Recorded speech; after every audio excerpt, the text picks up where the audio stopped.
Warchief, and today I'm going to show you how to separate your subs from your like really harsh growly sounds. So kind of like mixing tutorial a little bit. I'm going to show you how I do it. It's probably wrong. You'll probably tear me up in comments, but whatever. All right, let's go. All right, I got one of my older tracks. It's called Neo Tokyo. It's pretty cool. There's a lot of like sub in it, 808 stuff, and it's really cool track. I really enjoyed making it. So I'll let you listen to the drop, and then we'll talk about the sub and then the bass sounds.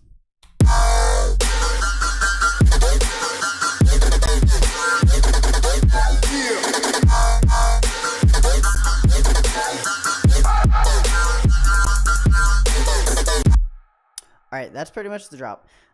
You're probably like, those aren't bass sounds. I was like, yeah, I know they're not bass sounds, but I don't really know what else to call those sounds. I just always had a group called bass, and I would always put like the higher pitch sounds and stuff like that. But anyways, then I have a separate channel called sub. So this is where our 808 is, and this is where our nasty growly sounds are.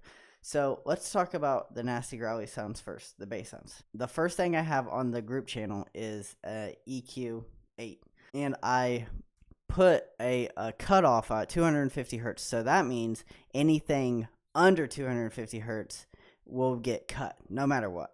So this sound might have sound real bassy, but I also did it on the channel itself. So it doesn't matter. I cut it because on my subgroup, I have the third EQ band right here lowered at 491 hertz. So it doesn't conflict as much, but if I were to go back to this song, I would actually cut the frequency at 200, and then it will sound like this.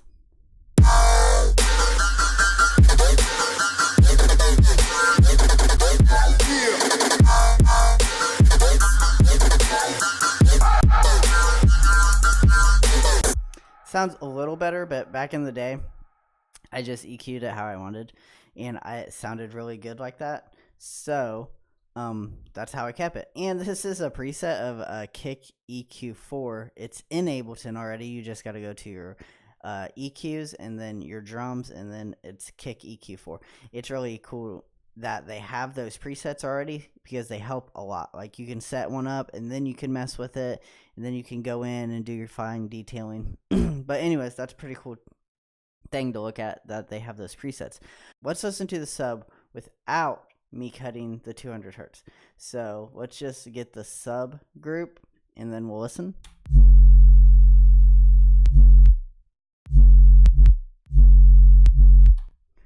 And then I will change the 3 to 2. I will cut it at 200 hertz.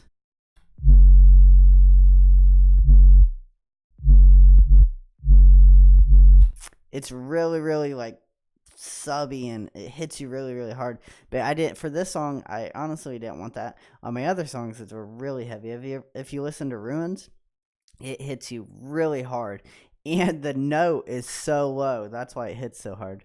I wanted you to be able to still like hear the sub, and feel it. So this is the reason I EQ'd it, and it doesn't get caught up in like phasing with these bass sounds. Let's turn this off, and then let's turn this EQ off, and then listen to it. It might sound like trash, not gonna lie, but let's give it a chance.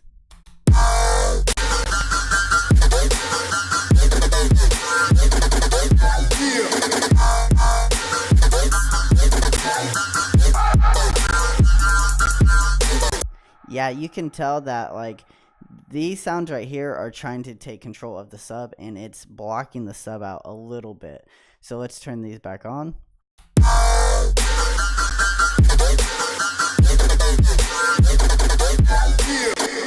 And you can hear that the sub is actually trying to breathe now, and it is absolutely essential if you want a good mix to do your cuts right. Ableton, honestly, is like someone gives you a stone and you're chiseling everything out.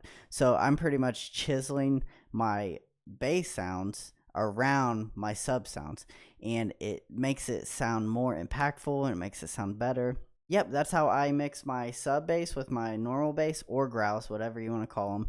And you can tell it gives it a better feel, and you can actually hear the separation of the growls and the sub bass. So it's awesome.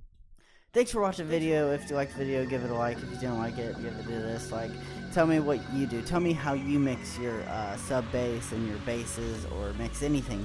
Tell me how you mix your synths. Just put comments down below. Let's talk about this little EQ thing I got going on here. Am I doing it right? Am I doing it wrong? In my mind, I don't think I'm doing anything wrong, because music is endless and you can do whatever you want, honestly.